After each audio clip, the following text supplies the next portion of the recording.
Universidad de Antioquia, y el día de hoy pues me corresponde continuar con el ciclo de charlas de NeuroUCI que hemos venido teniendo estos días. Antes de comenzar con mi tema, me gustaría entonces empezar con un casito clínico que pues me va a ayudar un poco a ilustrar este tema que preparé pues para el día de hoy para compartirlo. Muchas gracias a la profe Dionis por su asesoría. Entonces, bueno, empecemos con este casito. Bueno, entonces aquí tenemos a doña María. Le puse María porque así se llaman muchas mujeres aquí en Antioquia, no es un caso real. María es una paciente de 50 años, ella es secretaria, es casada, tiene 3 hijos y es una mujer absolutamente independiente para todas sus actividades básicas y de la vida diaria avanzadas. Y como antecedente personal relevante, simplemente pues es hipertensa y es una fumadora pesada, medio paquete día. María ingresó a la hospitalización porque tenía mucha dificultad respiratoria. Ella ingresó y le hicieron un diagnóstico de una neumonía complicada que rápidamente le derivó a una sepsis. Debido a esa sepsis, a su neumonía complicada, entonces hubo que ingresarla a UCI. En la UCI tuvo ventilación mecánica durante 10 días. Adicionalmente hubo que hacerle hemodiálisis por una insuficiencia renal aguda que le dio. Se le inició tempranamente nutrición parenteral y se le hizo tratamiento antibiótico para su cuadro infeccioso. María evolucionó relativamente bien desde el punto de vista infeccioso durante su estancia en UCI, hasta el punto de que pues, la pudieron despertar. Todo el mundo estaba muy contento. Pili, qué pena, hola. Pili, ¿puedes compartir ampliar pantalla? Darle F5, sí, F11, okay. F11, F11. Yo la veo aquí gigante, ¿no? Entonces espérate, yo lo organizo, gracias, Dai. Estaba aquí yo toda entonada. Volverá.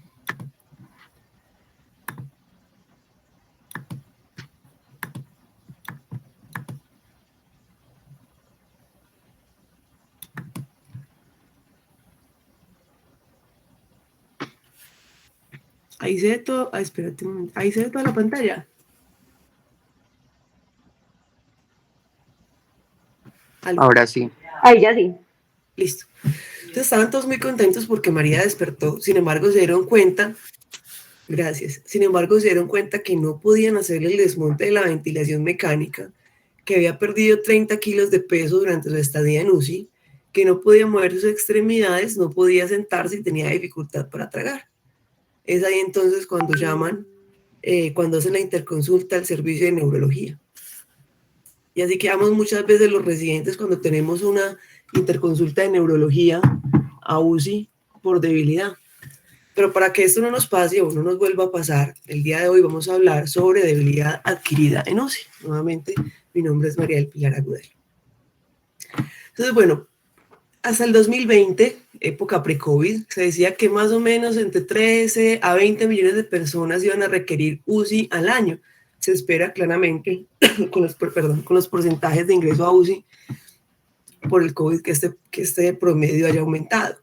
Y la debilidad es un problema frecuente entre los pacientes y es frecuente también que nos llamen al servicio de neurología para hacerle un enfoque a estos pacientes con debilidad. Ahora, cuando tenemos un paciente con debilidad en UCI, tenemos que recordar que la debilidad puede ser primaria o puede ser secundaria. Cuando hablamos de una debilidad en UCI primaria, es cuando esta debilidad es generada por una enfermedad neuromuscular que obliga el ingreso del paciente a la UCI. Llámese síndrome de Guillain-Barré, miastenia gravis, ELA, Lamberito, es la enfermedad la que deriva la estancia en UCI del paciente. Y esta debilidad también puede ser secundaria. La debilidad secundaria es aquella debilidad secundaria o aquella enfermedad neuromuscular secundaria a la estancia en UCI. Aquella que no tiene otra explicación diferente, que no tiene otra etiología diferente a la estancia en UCI. Ahora, esta enfermedad primaria, esta debilidad primaria, la que es generada por una enfermedad neuromuscular, es poco frecuente y representa en los ingresos a UCI menos de un 1.5%. Mientras que la debilidad secundaria, es decir, esa debilidad que no tiene otra explicación diferente a la estancia en UCI, que es la que conocemos como debilidad adquirida en UCI, es el tipo de debilidad más frecuente en la unidad de cuidados intensivos. Y por eso va a ser de este tema al que vamos a hablar el día de hoy. Desde el siglo XVIII ya se hablaba de que los pacientes que estaban muy enfermos tenían pérdida de la fuerza y lo describían como una pérdida de la carne y de la fuerza en pacientes con infecciones potencialmente mortales. Y tuvo que pasar un siglo después para que nos diéramos cuenta que la debilidad adquirida en UCI se podía dividir en una polineuropatía por enfermedad crítica, en una miopatía por enfermedad crítica, o la debilidad adquirida en UCI podía generar una polineuromiopatía por enfermedad crítica. Es decir, no es solo un gran saco de debilidad, sino que podemos subdividir a los pacientes en diferentes categorías. ¿Qué tan frecuente es? Bueno, en una revisión sistemática donde cogieron 31 estudios, dijeron, bueno, la prevalencia media, según estos estudios que analizamos, es de 43%. Pero miren ese rango intercuartílico tan amplio. El rango intercuartílico es entre el 25% y el 75%. Es decir, si tengo 100 pacientes en UCI, 25 pueden tener debilidad adquirida en UCI o 75 pueden tener debilidad adquirida en UCI. El rango es amplísimo. ¿Por qué? Porque esos rangos son tan amplios en los estudios. Bueno, porque la prevalencia varía según el estudio, según la población que hayan tomado, los factores de riesgo que los pacientes del estudio hayan tenido, el método como hayan hecho el diagnóstico y el momento en que hayan realizado el diagnóstico. Acá les traigo un pequeño ejemplo. Si cogemos a unos pacientes con ventilación mecánica en UCI durante más de 7 días, más del 25% de pacientes van a tener debilidad adquirida en UCI. Si la población que yo tomé fueron pacientes con estado asmático o EPOC, se cree que alrededor del 30% pueden tener debilidad adquirida en UCI. Pero si cojo los pacientes que acaban de ingresar a UCI, los que entran las primeras 24 horas a UCI, las primeras 24, 48 horas a UCI, el 11% de pacientes pueden tener debilidad adquirida en UCI. Pero si hago la medición 7 a 10 días después, hasta el 55% de pacientes pueden tener debilidad adquirida en UCI. Y si el grupo de pacientes que tomo son pacientes con síndrome de dificultad respiratoria aguda, voy a encontrar que al momento de despertar, el 60% pueden tener debilidad adquirida en UCI. Entonces verán que realmente entonces estas prevalencias cuando uno revisa los estudios son amplias, pero lo importante es tener en mente que es una enfermedad relativamente común y relativamente prevalente y que tenemos pues que tener obviamente en mente. Ahora, listo, ya sabemos que es prevalente. ¿Qué es lo que ocurre? ¿Qué es lo que ocurre durante esta enfermedad? ¿Qué es lo que ocurre en la UCI o qué es lo que ocurre en el paciente? Porque ya dijimos que esta debilidad no es explicada por otra cosa diferente a la estancia del paciente en UCI, ¿cierto? Entonces, ¿qué es lo que ocurre? Bueno, realmente, pues la fisiopatología no está completamente entendida y esto por los factores éticos y prácticos que implicarían el estudio de la patología en pacientes críticos. Sin embargo, los modelos animales y los estudios disponibles actualmente en los pacientes que están en UCI nos han permitido darnos cuenta que lo que ocurre es una alteración estructural y funcional en el sistema nervioso periférico, en el músculo y también en el sistema nervioso central. Vamos a ver esto. Entonces, lo primero es recordar que la enfermedad crítica es un estado catabólico, es un estado de gasto, donde las hormonas catabólicas están aumentadas y las hormonas anabólicas están disminuidas. Entonces, lo que ocurre es un recambio proteico desequilibrado de la miosina, donde la pérdida muscular se da entonces por un recambio proteico desequilibrado, donde se pierde más proteína muscular que la que se produce. Adicionalmente, vamos a estar en un estado de inflamación, inmovilización, va a haber un déficit nutricional, va a haber alteración de la microcirculación, como lo veremos más adelante, va a haber denervación y todos estos factores van a ayudar a que el paciente presente o a que María nos presente una atrofia muscular. Ahora, no solo hay atrofia muscular, también hay disfunción muscular.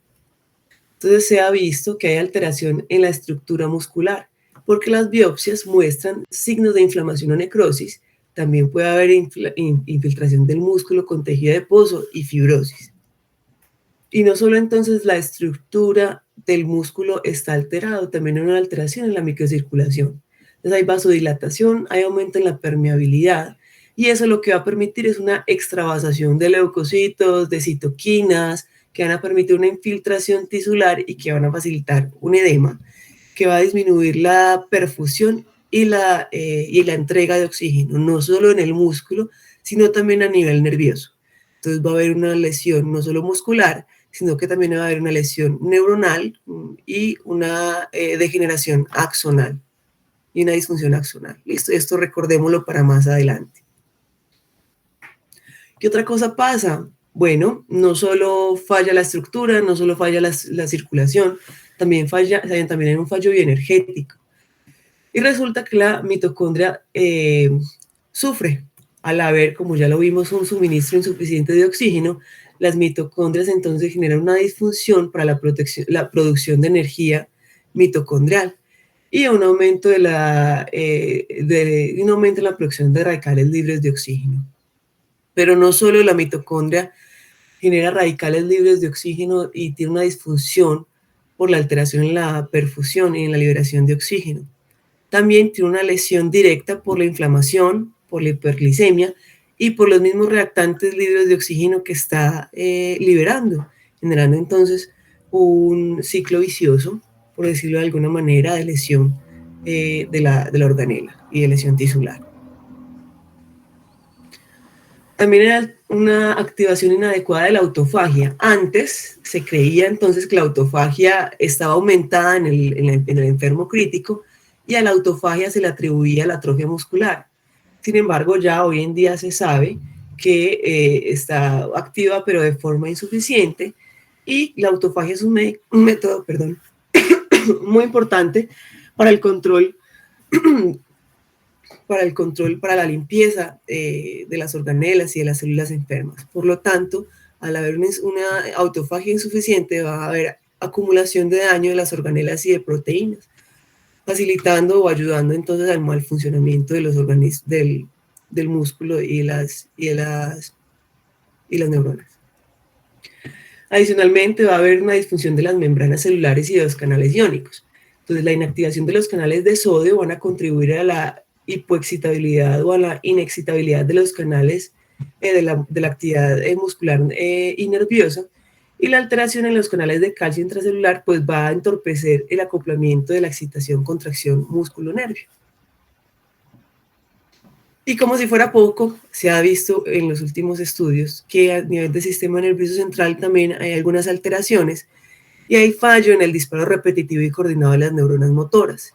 Y este fallo en el disparo coordinado de estas neuronas motoras se ha visto que precede la falla eléctrica axonal y el acoplamiento del nervio y músculo. Es decir, puede haber a nivel del sistema nervioso central déficit o deficiencias antes de que se presenten en el sistema nervioso periférico. Como ya vimos entonces, es una fisiopatología compleja, amplia, pero ya entendimos más o menos qué fue lo que le pudo haber pasado a María mientras que estaba en UCI en su enfermedad crítica. Estaba en un estado catabólico, tuvo cambios en la estructura muscular, tuvo alteración en la microcirculación, tuvo un fallo bioenergético, sus mitocondrias no trabajaron de forma adecuada por esa alteración en la microcirculación y por ese estado catabólico y alteración de radicales libres. Tenía fallo en la autofagia, hubo disfunción de sus canales iónicos y hubo fallo en el disparo coordinado de las neuronas motoras. Ahora, ¿qué factores de riesgo hay para que el paciente nos desarrolle una debilidad adquirida en UCI? Ya sabemos que no todos los pacientes lo presentan, muchos, pero no todos. Bueno, entonces este estudio se hizo esa pregunta, tomaron 14 estudios, fue una revisión sistemática y un metaanálisis, tomaron 14 estudios de cohorte con 2.571 pacientes y se dieron cuenta de estos factores de riesgo para ellos independientes. Entonces, el género femenino, un Apache 2 de 15, recordemos que el Apache es un sistema de valoración pronóstica que se utiliza en la unidad de cuidados intensivos durante las primeras 24 horas y sirve como pronóstico de mortalidad. Y lo que hace es medir unos parámetros fisiológicos del paciente en las primeras 24 horas de ingreso a UCI. Entonces, básicamente, de lo que nos habla el Apache es de la gravedad del paciente cuando ingresa a UCI. Entonces, un Apache elevado es un factor de riesgo. Falla multiorgánica, que el paciente esté en sepsis, que tenga alteraciones de los electrolitos, que tenga una hiperglicemia. Ya vimos que la hiperglicemia es un factor importante en la fisiopatología de la enfermedad. que esté cursando con hiperosmolaridad, que tenga un nivel de lactato elevado y que tenga una duración prolongada de ventilación mecánica, una nutrición parenteral temprana durante los primeros 7 días y el uso de norepinefrina. Estos fueron los factores de riesgo que se encontraron en este estudio. Ahora, como acabamos de salir, no, todavía estamos en una pandemia COVID. Es apenas natural preguntarnos si el COVID-19 será un factor de riesgo para que los pacientes desarrollen una debilidad querida en UCI. Bueno, también hay varios estudios que se han hecho la misma pregunta y se han dado cuenta que sí, que efectivamente los pacientes con COVID-19 severo tuvieron mayor presentación de debilidad adquirida en UCI. Lo que no se puede decir es que el virus como tal sea un factor de riesgo para la presentación de la debilidad adquirida en UCI. ¿Por qué? Porque estos pacientes claramente han estado en un estado séptico, muchos han tenido una falla multiorgánica, han tenido ventilación mecánica, han estado en inmovilización, han utilizado bloqueantes neuromusculares, esteroides, han tenido dificultad en el control de la glicemia. Entonces es posible que esa debilidad adquirida en UCI sea más producida por esos factores de riesgo innatos del paciente grave en UCI que por el virus per se. Ahora, no solo fue el estudio que les mostré el que ha tratado de identificar los factores de riesgo. Entonces, a pesar de que hay varios estudios que analizan los factores de riesgo, aún hay poca certeza de qué factores son realmente causales o están fuertemente asociados. Los factores de riesgo que más se han reportado de forma consistente con la enfermedad son los asociados con la gravedad de la enfermedad, que serían entonces el shock, la sepsis, el fallo multiorgánico, y también se ha visto pues reporte de la hiperglicemia en varios estudios. Entonces hay varios factores de riesgo adicionales que se han identificado, y este cuadro que hizo este autor me gustó porque nos divide los factores de riesgo en factores de riesgo modificables y factores de riesgo no modificables. Los factores de riesgo modificables son esos factores de riesgo en los que nosotros tendríamos algún rol, algún papel, y los factores de riesgo no modificables, claramente, como su nombre lo dice, pues no podemos o no tenemos pues ningún papel nosotros como clínicos. Entonces la hiperglicemia ha sido consistente, la hiperglicemia ha generado como cambios electrofisiológicos compatibles con debilidad adquirida en UCI en los pacientes y un adecuado control de la glicemia se ha visto pues que los favorece. Incluso se habla de que un control estricto parece disminuir la presentación de la debilidad adquirida en UCI. Sin embargo, sabemos que tener un control estricto de la glicemia en UCI es difícil y es complicado, y no solo es complicado, sino que también puede representar morbilidad en los pacientes al cursar con hipoglicemia. Entonces, básicamente la recomendación, y lo veremos más adelante, es evitar las hiperglicemias, o sea, una glicemia menor de 180 en pacientes con UCI. Con respecto a la nutrición parenteral, entonces también se ha visto, como ya lo vimos, que se puede asociar a la debilidad adquirida en UCI, pero no es la nutrición parenteral per se, sino la nutrición parenteral iniciada durante los primeros 7 días de la estancia en UCI. Ahora, con los medicamentos ha habido reporte de que los medicamentos vasoactivos, los esteroides, los bloqueadores neuromusculares, los combinados con esteroides, algunos antibióticos como aminoglicósidos, como vancomicina, algunos sedantes, ha habido reportes en que los asocian con la debilidad adquirida en UCI. Sin embargo, con los medicamentos la evidencia no ha sido tan consistente y no se ha representado como factor de riesgo, no se han representado como factor de riesgo en todos los estudios, en los otros estudios que se han realizado. Entonces hay que tener pues como, es decir, si necesitamos utilizar los medicamentos, pues utilicémoslos, claramente según la necesidad del paciente.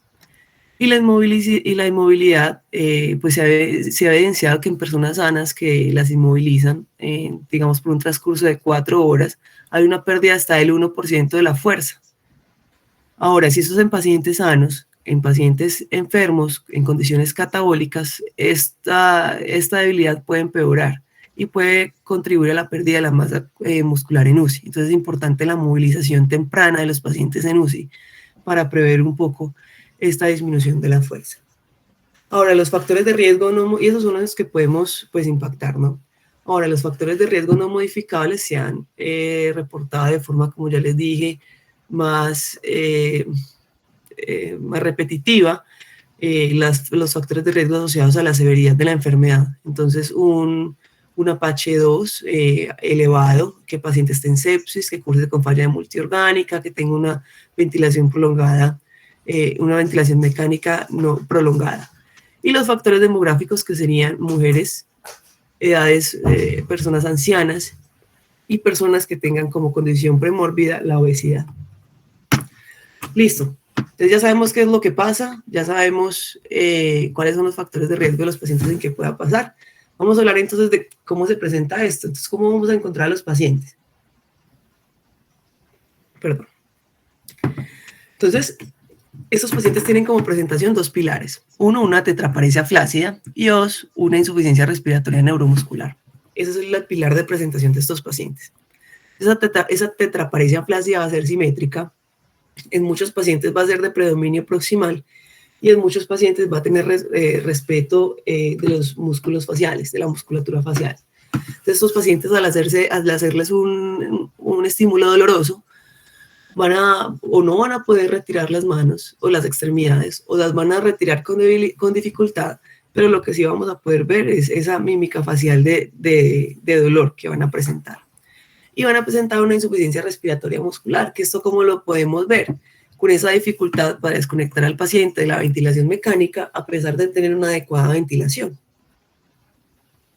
Ahora, como ya lo dijimos, podemos dividir la debilidad en UCI, la debilidad adquirida en UCI como polineuropatía, miopatía y polineuromiopatía. Entonces también la presentación clínica en teoría la podríamos dividir. La polineuropatía, como es de esperar, entonces sería una debilidad de predominio distal con respeto a la musculatura facial y extraocular, con una afección muscular respiratoria, con entumecimiento en guantes y medias, con dolor neuropático y también podemos encontrar el paciente con extremidades frías. Los reflejos miotendinosos claramente estarán reducidos o ausentes. Y el paciente quien esté cursando con miopatía, su debilidad será más de predominio proximal, podría tener afección muscular facial extraocular, también va a tener afección de la musculatura respiratoria. Si es una debilidad muscular propiamente, no tiene por qué tener síntomas sensitivos. Estos pacientes tampoco cursan con mialgias y los reflejos miotendinosos estarán normales o reducidos dependiendo de cuán consumido esté el musculito, ¿no? Ahora ya vimos que la debilidad respiratoria está presente en los dos patrones. Y es que resulta que la debilidad de los músculos respiratorios está presente en diferentes grados de severidad en el 80% de los pacientes. Y esto debido a un deterioro en la contractilidad diafragmática. Ahora, ese deterioro en la contractilidad diafragmática no nos podemos confiar porque no siempre se correlaciona con la debilidad en las extremidades.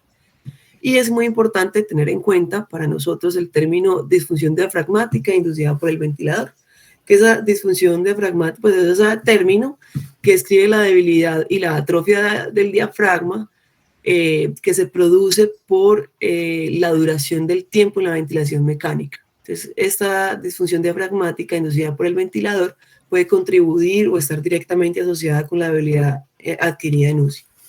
¿Cómo vamos a ver esa insuficiencia respiratoria neuromuscular? Clínicamente, el paciente va a tener taquipnea, taquicardia, puede tener una diaforesis secundaria por el esfuerzo respiratorio, habla interrumpida, ortopnea o respiración paradójica.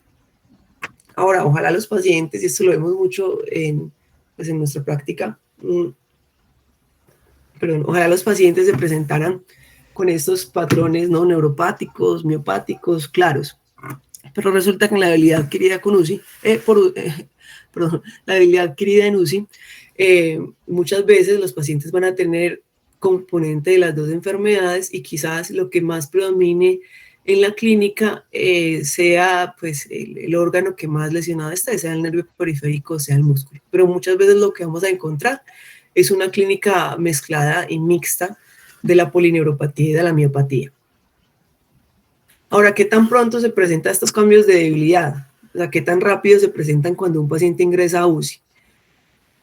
Esta pregunta ya se le han hecho. Este es un estudio entonces multicéntrico donde tomaron 92 pacientes De esos 92 pacientes les hicieron estudios electrofisiológicos diarios en los primeros 15 días y se dieron cuenta que de esos 92 pacientes, 28 lograron cambios electrofisiológicos compatibles con debilidad adquirida en UCI entre los primeros 14 días.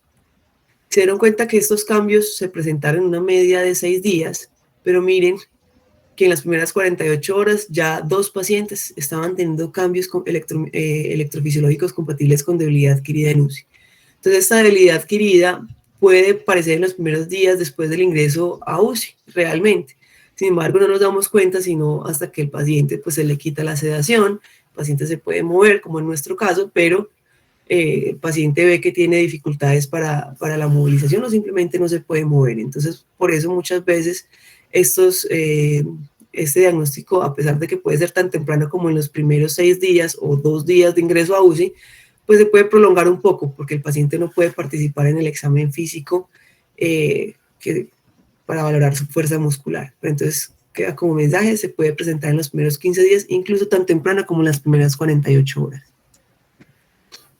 Listo, volvemos a donde doña María. Entonces, bueno, nos montaron la interconsulta, fuimos a revisarla y nos dimos cuenta que la paciente estaba alerta, que estaba supremamente delgada por su enfermedad de base. Mi María tenía una habla entrecortada, le costaba hablar porque le costaba respirar. Tiene dificultad para deglutir. Encontramos que tiene parestesias y disestesias en guantes y en calcetines. Los reflejos miotendinosos, cuando los vamos a valorar, están ausentes, generalizados. En la fuerza nos encontramos unos abductores de 3 bilateral, unos flexores de brazos de 3 bilateral, una extensión de muñecas de 2 bilateral, una flexión de caderas de 3 bilateral, una extensión de rodillas de 3 bilateral y una dorsiflexión de tobillos de 2 bilateral para un puntaje MRC de 30 puntos. El tono de doña María está disminuido y la respuesta plantar es flexora. Entonces este examen físico de doña María nos tira un poco más hacia motoneurona inferior. Bueno, entonces, ¿cómo vamos a hacer el diagnóstico? ¿Qué herramientas diagnósticas tenemos? Bueno, lo más importante, porque como su nombre y su definición lo dice, pues hay que excluir causas alternativas de la enfermedad crítica en pacientes en UCI. Entonces, estos diagnósticos diferenciales los tenemos que tener en cuenta. También tenemos que estar muy atentos a los antecedentes personales de los pacientes, a los antecedentes médicos, a los antecedentes neurológicos, a los antecedentes familiares y al curso temporal de los síntomas neuromusculares si se pueden tener. Es decir, no es lo mismo tener un paciente que de forma ambulatoria tenía una debilidad fluctuante, presentaba fatiga y de repente esa fatiga lo obligó hoy a estar en UCI, o no es lo mismo un paciente que empezó con un dolor lumbar y posteriormente, una semana después, empezó una debilidad que lo obligó al ingreso a UCI, a un paciente que era absolutamente funcional para todas sus actividades de la vida diaria básicas y avanzadas, que cuando se despierta de UCI de repente pues ya no se puede mover. Entonces, siempre que sea posible, con el familiar o con el paciente, si puede pues hablarnos en ese momento, o si tenemos la oportunidad de llamar a los familiares, tratar de identificar con claridad el curso temporal de esos síntomas neuromusculares es de vital importancia para nosotros. Por supuesto, hacer una búsqueda de los factores de riesgo asociados para la debilidad adquirida en UCI y, como no, el examen neurológico que es tan importante para nosotros.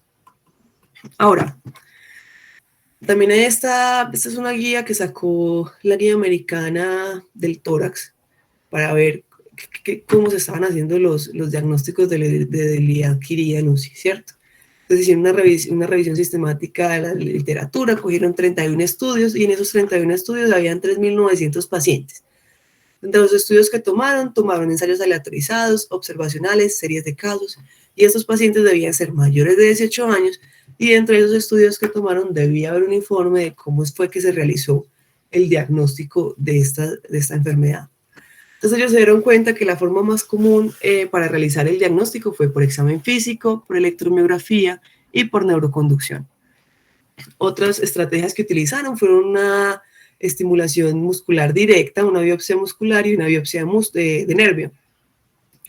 Ahora, en ninguno de los estudios compararon como un mejor si un enfoque diagnóstico era mejor que otro, si era mejor primero hacer un examen físico o una electromiografía, si era mejor hacer una electromiografía o una biopsia de músculo. En ninguno de ellos realizaban este aproximamiento, sino que según con los hallazgos iban pidiendo los paraclínicos que iban considerando necesarios. Perdón. Ahora, con respecto al examen físico, 26 estudios llegaron al diagnóstico por medio de esta herramienta. Esos fueron 2.318 pacientes. De estos 26 estudios, 13 estudios, es decir, en 887 pacientes, utilizaron la escala MRC de la fuerza para realizar pues, el diagnóstico de debilidad. La escala MRC, rápidamente, es la escala que nosotros utilizamos frecuentemente para valorar nuestros pacientes. Recordamos, evaluamos la fuerza en 3 grupos musculares de las 4 extremidades. Lo calculamos de 0 a 5 según si hay contracción o hay una fuerza normal. Y el puntaje total de este MRC, de esta escala MRC, es 60. Ahora, entonces ya sabemos, en 3 estudios, en 800 pacientes utilizaron la escala MRC para llegar al diagnóstico. De esos 3 estudios, en 9 estudios, es decir, en casi 700 pacientes, nos dijeron o especificaron con qué puntaje realizaron el diagnóstico de debilidad.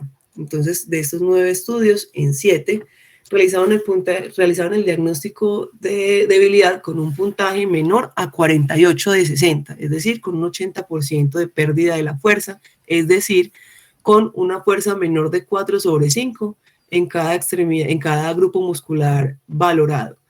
De ahí es que sale el número mágico en los criterios diagnósticos que vamos a ver más adelante de una escala MRC de 48. Que ya sabemos que es menos de 4 en cada grupo muscular valorado.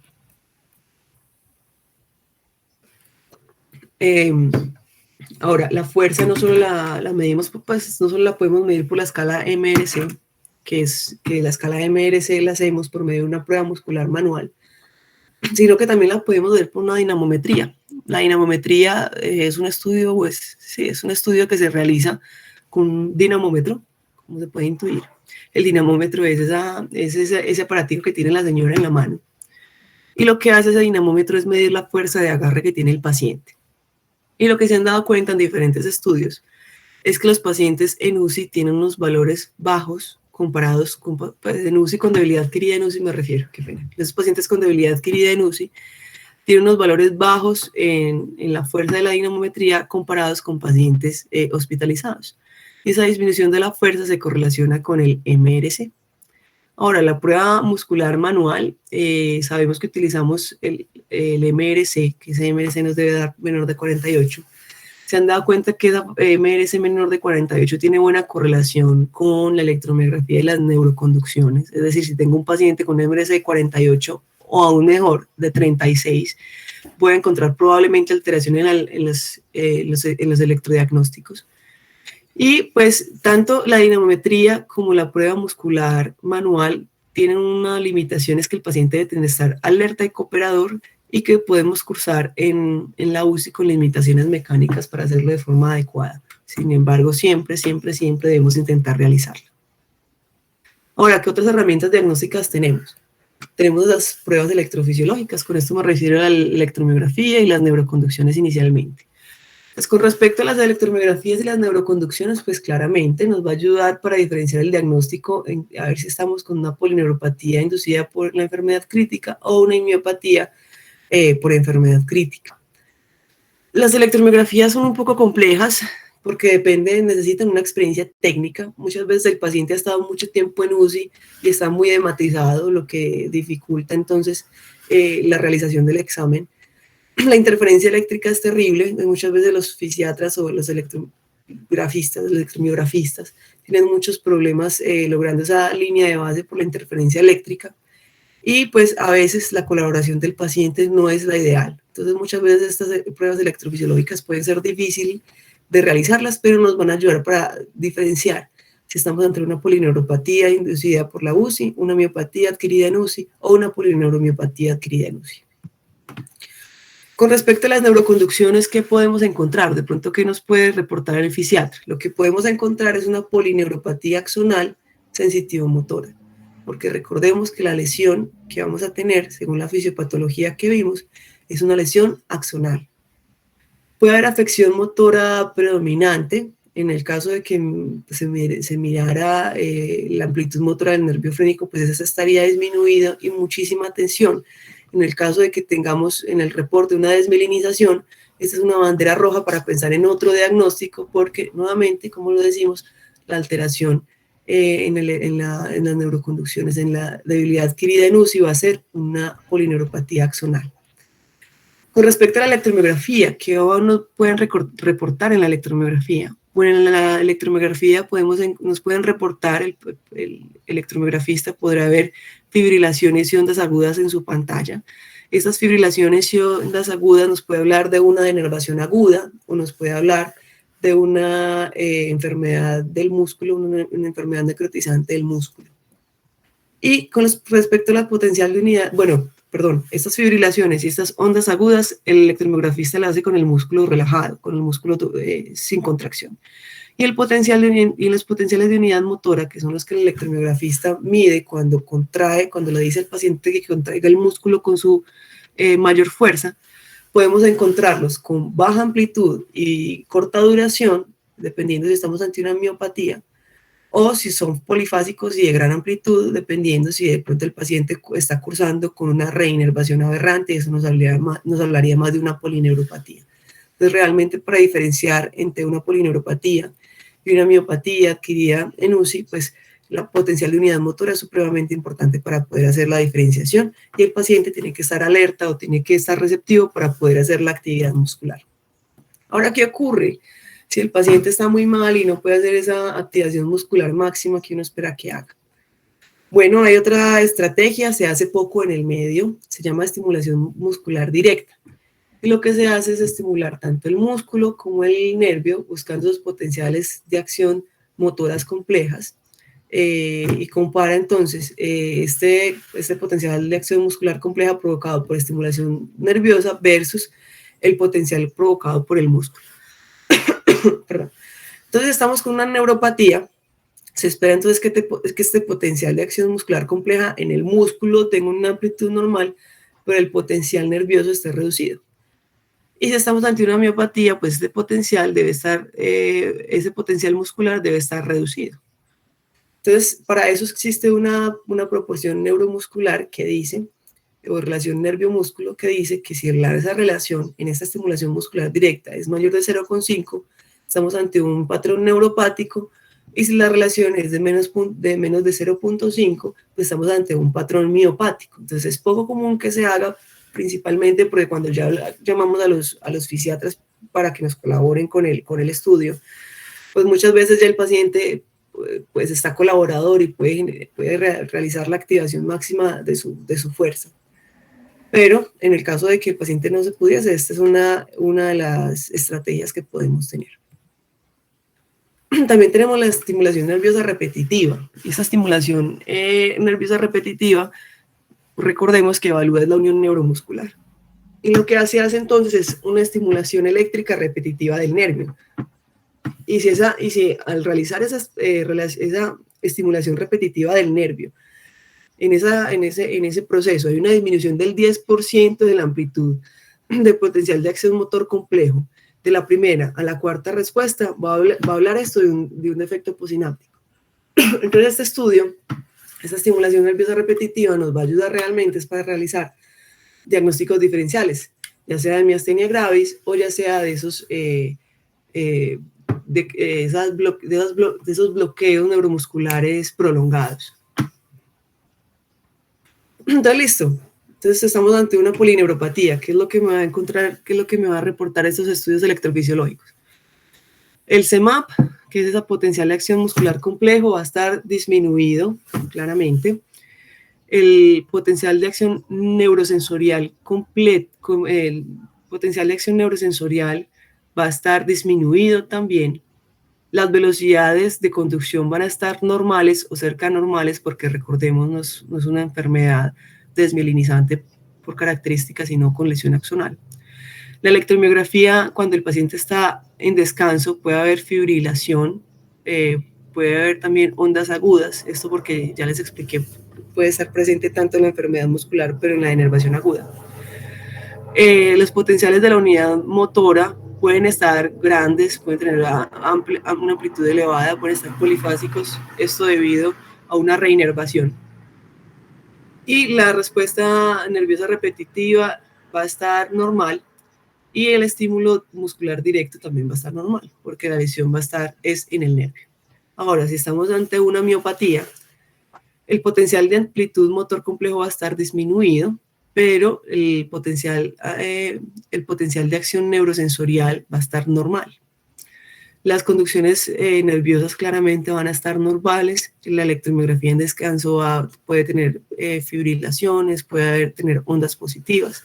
Y cuando el electromiografista le pide al paciente que haga contracción fuerte de sus extremidades, el potencial de unión neuromuscular va a estar pequeño, va a haber poca amplitud porque ese músculo va a estar enfermo.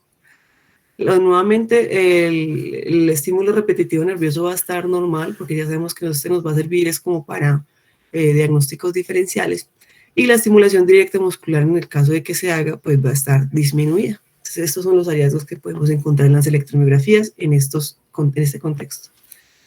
Ahora, con respecto a la biopsia, no hay indicaciones claras realmente de cuándo realizar biopsia. Son pocas las biopsias las que se realizan realmente en este contexto de enfermedad.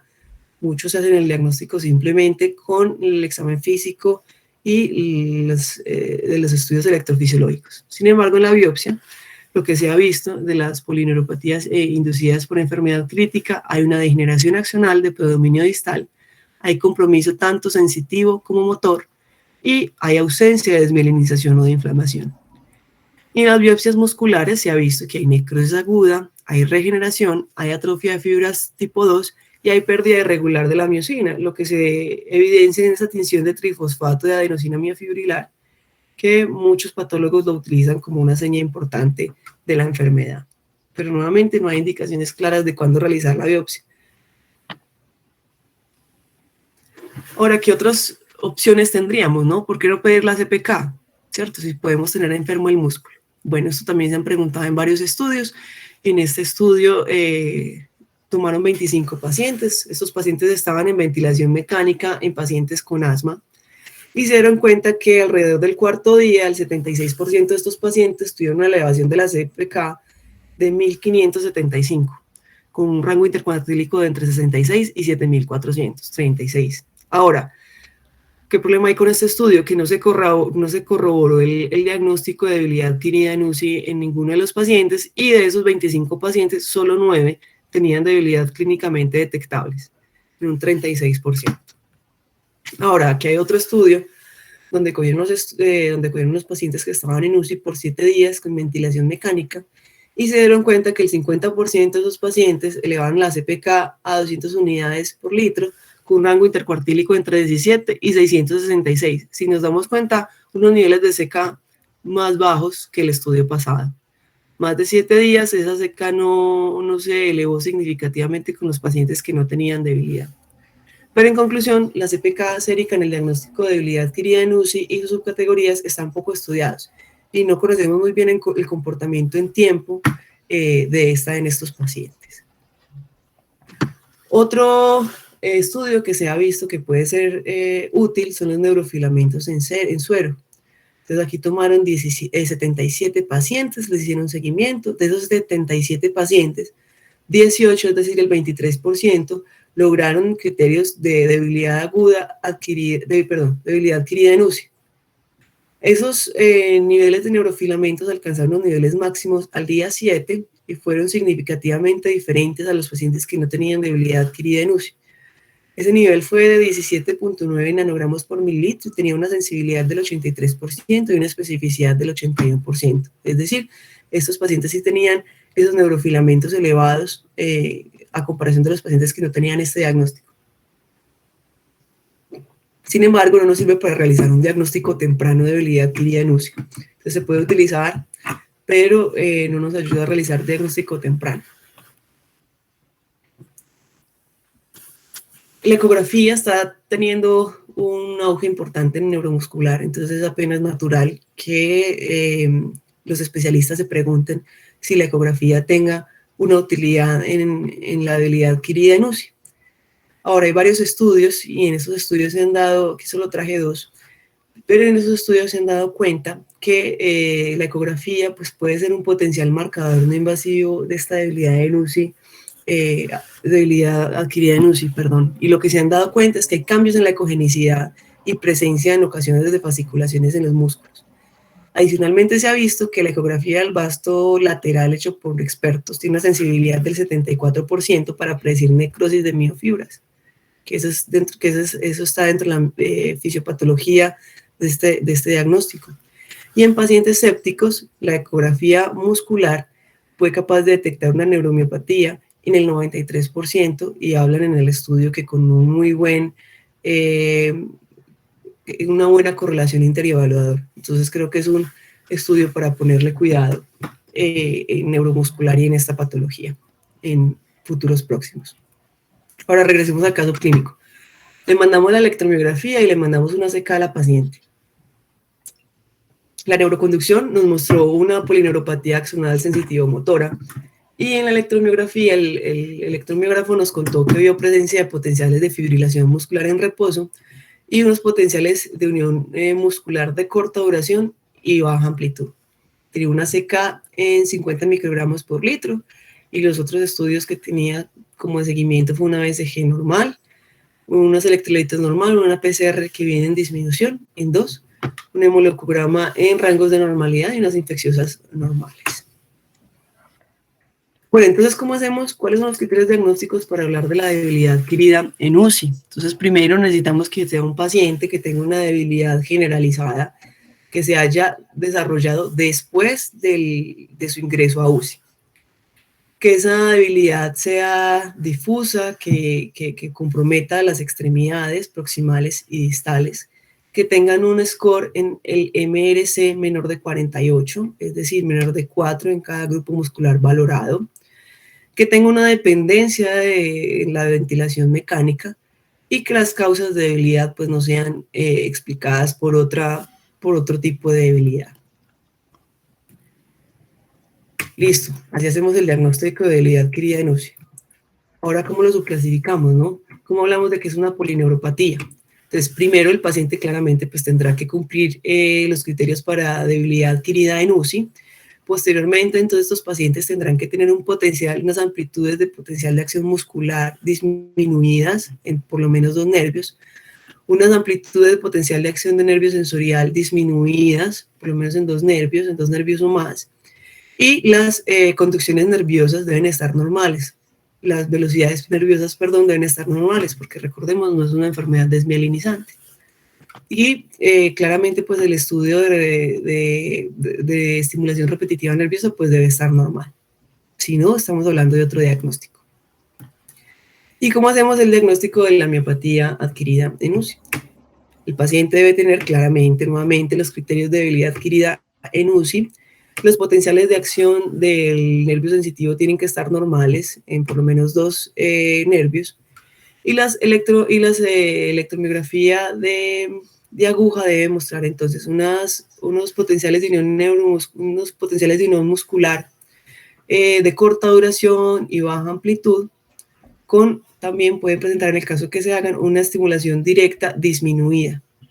Y en el caso de que se haga histología, pues esta histología debe ser compatible con miopatía.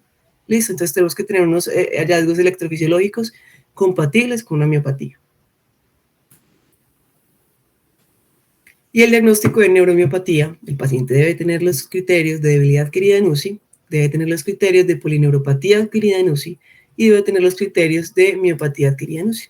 Y ningún otro diagnóstico puede ser probable, es decir, no hay otro diagnóstico que estemos considerando que pueda explicar la debilidad de nuestro paciente. Criterios diagnósticos, criterios diferenciales. Estos los tenemos que tener supremamente claros y en la cabeza cuando nos interconsulten un paciente de estos. Entonces miren que realmente hay que pensar en todas las debilidades que puedan dar de forma aguda o subaguda en pacientes críticos, ¿no? Y que nos puedan tirar un paciente a UCI, perdón, tirarnos, que nos puedan llevar a un paciente a UCI, ¿no? Entonces, si es una alteración del sistema nervioso central, una alteración de los nervios periféricos, de la unión neuromuscular, una alteración muscular. Entonces, para esto realmente la historia clínica, una historia clínica detallada, los paraclínicos nos pueden ayudar un poco también para saber si estamos ante un tipo de enfermedad u otro. A veces es difícil, pero siempre un adecuado interrogatorio y un examen físico y una adecuada interpretación de los paraclínicos nos pueden ayudar a diferenciar. No traje todos los diagnósticos diferenciales, claramente, pero sí traje algunos que pueden ser muy difíciles de diferenciar y que son frecuentes, pues, en la estancia en UCI, ¿no? Entonces, una alteración del sistema nervioso central. Eso es común en los pacientes en UCI y puede generar, pues, una debilidad aguda en la UCI. A veces, por el examen físico, pues, para nosotros puede ser fácil identificar.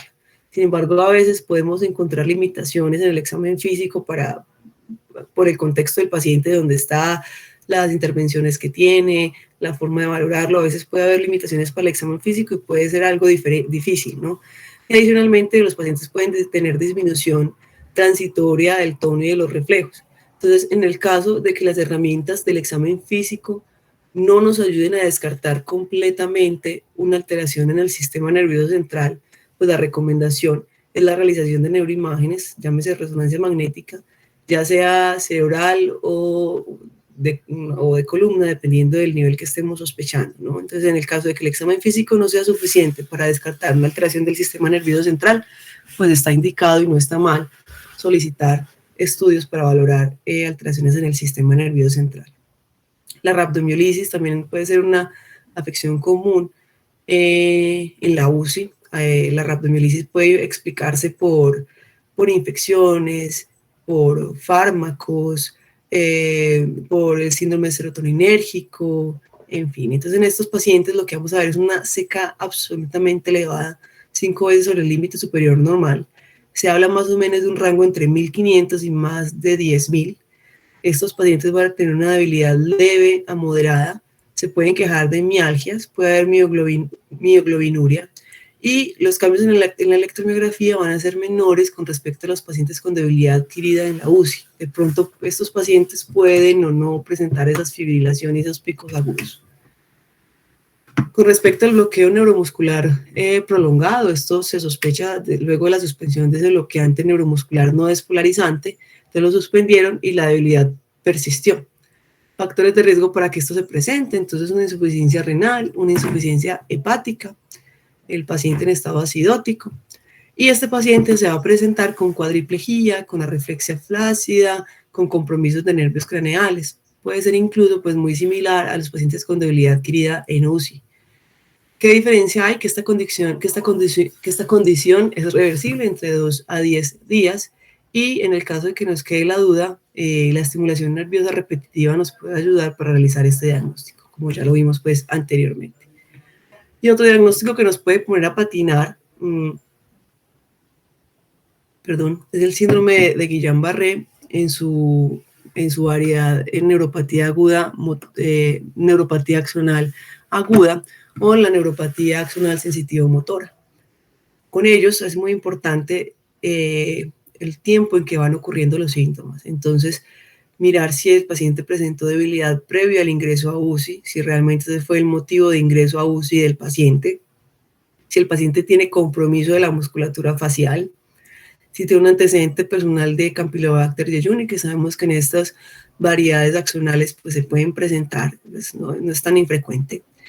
En la punción lumbar, en el caso de que tengamos duda y deseamos llevarlo a punción lumbar, la disociación albumino-citológica es característica de este síndrome de Guillain-Barré, pues la CIDP dependiendo, pero no lo va a tener la debilidad adquirida en UCI. Y en el caso de que el paciente presenta disautonomía, también es seña de que el paciente tenga un síndrome de Guillain-Barré más que una debilidad adquirida en la UCI. Entonces son cosas pequeñas y sutiles que tenemos que estar atentos y tenemos que estar pendientes para poder hacer un diagnóstico, ¿no? Para saber hacia qué lado del diagnóstico nos vamos. Con respecto al tratamiento, lastimosamente para estos pacientes no tenemos un tratamiento específico, digamos farmacológico, que nos ayude a prevenir que presenten esta habilidad adquirida en UCI. Pero sí nos vamos a centrar en prevenir los factores de riesgo, en esos factores de riesgo modificables que vimos al principio de la presentación. Entonces la idea es evitar la hiperglicemia. Como les dije al principio, el nivel óptimo es controvertido. Se dice que un control estricto parece disminuir la habilidad adquirida en UCI, sin embargo esto puede ser mórbido por el riesgo que tienen no solo las hiperglicemias, sino las hipoglicemias en los pacientes. Hay estudios que dicen entonces que las normoglicemias en ayunas reducen el riesgo del desarrollo de estos signos electrofisiológicos de las polineuropatías de enfermedad crítica. Sin embargo, por estos riesgos con las hipoglicemias, la idea es tener una glicemia menor de 180, ¿no? Mantenerlo más o menos entre 110 y 180, evitando las hipoglicemias y las hiperglicemias.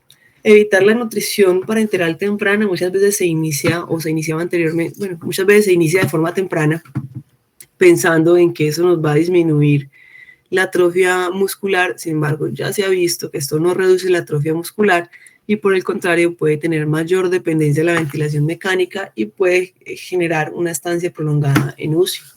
Sin embargo, todavía faltan estudios para generar la recomendación y para identificar el momento adecuado, el inicio, la dosis óptima y sobre todo la composición nutricional adecuada para estos pacientes con debilidad adquirida en UCI.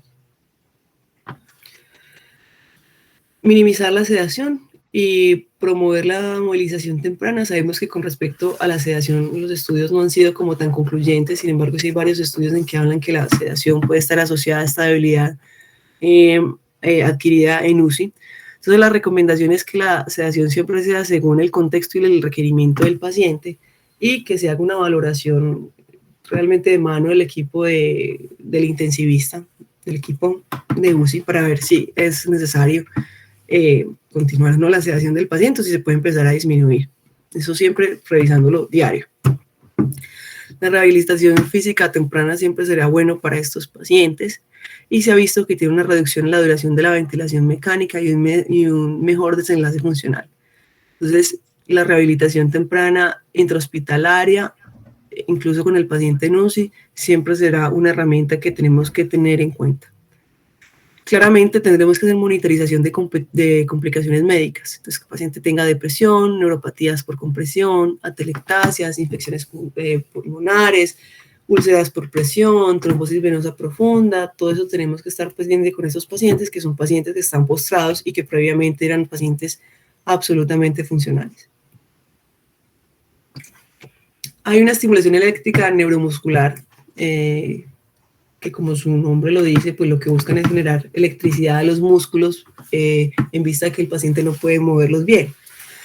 Lo utilizan en pacientes con limitación en la movilización. Hay estudios pequeños con diferente frecuencia, con diferente intensidad, con duración variable de esta estimulación, pero lo que se ha visto en los estudios realmente es que esa estimulación eléctrica neuromuscular no tiene ningún efecto o no tiene pues como impacto, ¿no? Ni con la mortalidad en UCI, ni con la duración de la ventilación mecánica, ni con los desenlaces funcionales subsiguientes. Entonces, esta estrategia terapéutica, pues aún no se ha visto que sea útil. Y la rehabilitación ambulatoria, por supuesto, será un determinante supremamente importante para los desenlaces funcionales de los pacientes.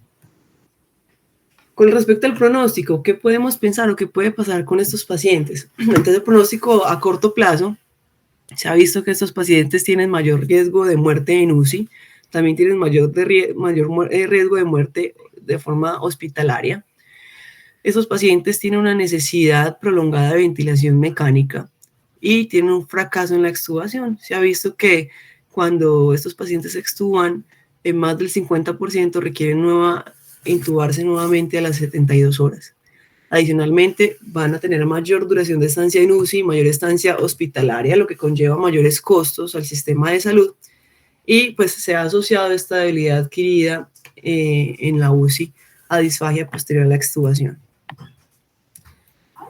Y a largo plazo, ¿qué alteraciones o qué pronóstico podemos ver o esperar a largo plazo? Pues bueno, entonces podemos mirar aquí, en este estudio cogieron y miraron el puntaje del MRC en los pacientes en UCI.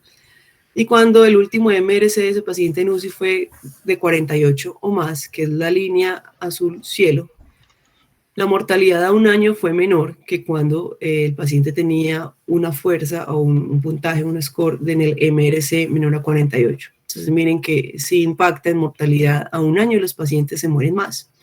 Ahora, cuando los pacientes no tenían un puntaje menor a 48, sino que tenían un puntaje menor a 36, es decir, estaban en debilidad severa, que es la línea azul oscura, miren cómo empeoró aún más la mortalidad a un año. Entonces, estos pacientes tienen mayor riesgo de mortalidad a un año, después del alta y después de estar pues, en su casa. A 5 años. ¿Qué tal es el comportamiento a 5 años?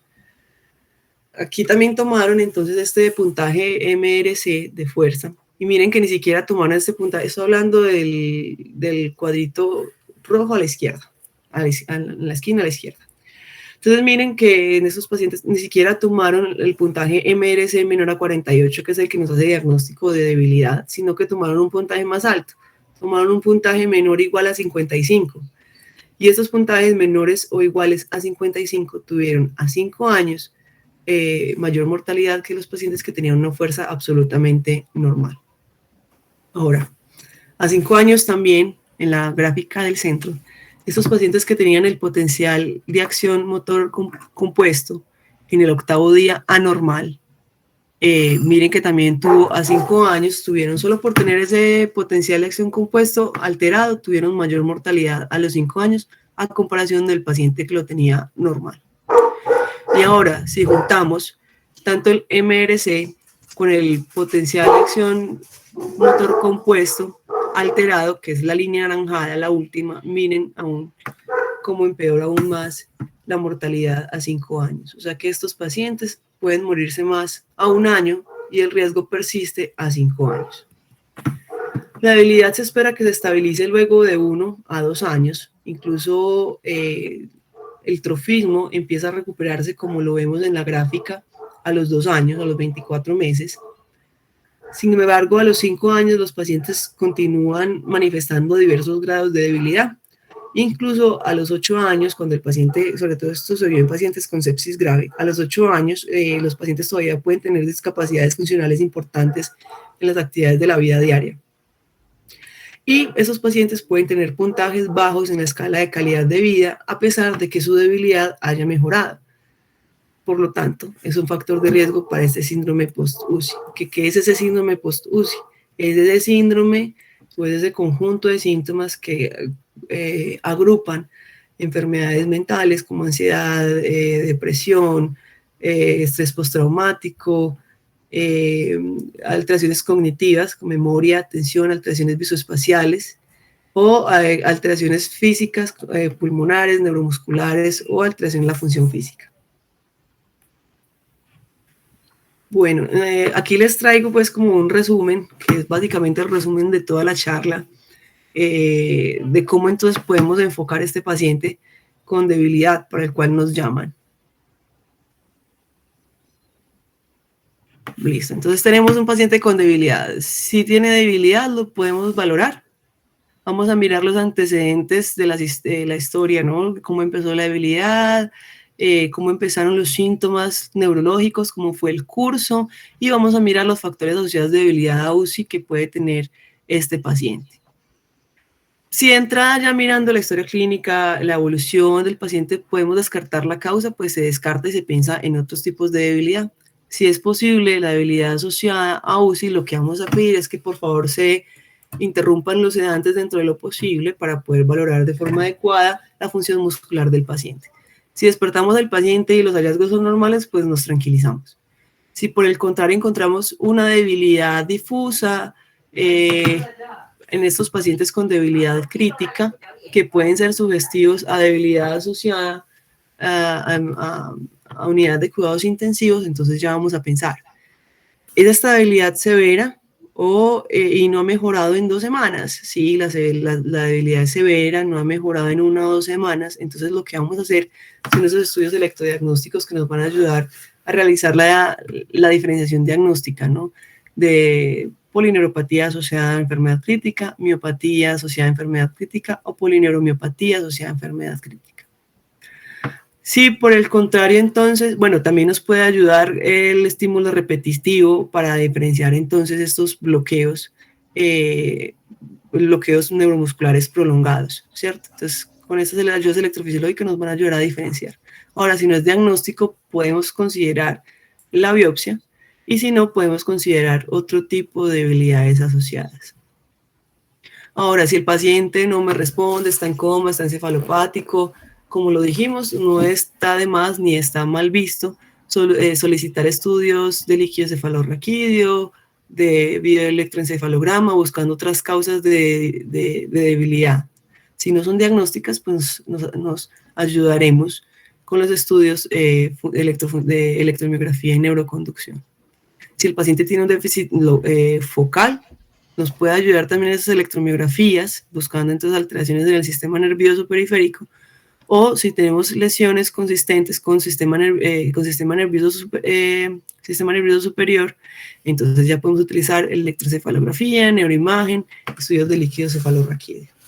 Dejo el programa que me pareció pues muy útil para el que lo desee y la presentación también. Ahora, volviendo al caso clínico entonces, ¿qué pasó? Nada, pues le dijimos a María el diagnóstico, ella se puso triste, sin embargo en la hospitalización se hizo una rehabilitación temprana, se hizo apoyo social, se hizo terapia ocupacional y finalmente se pudo dar de alta a María con algo de debilidad, pero al menos ya podía caminar. Recordemos que tenía una fuerza de 3. Entonces ya está en su casa y lo que se habla entonces es que debe tener un acompañamiento adecuado con nutricionista, debe hacer una terapia de rehabilitación adecuada y un acompañamiento psicológico adecuado. Bueno, eso fue lo que les traje. Muchísimas gracias por su tiempo. Quedo atenta. Muy bien presentado y muy completa la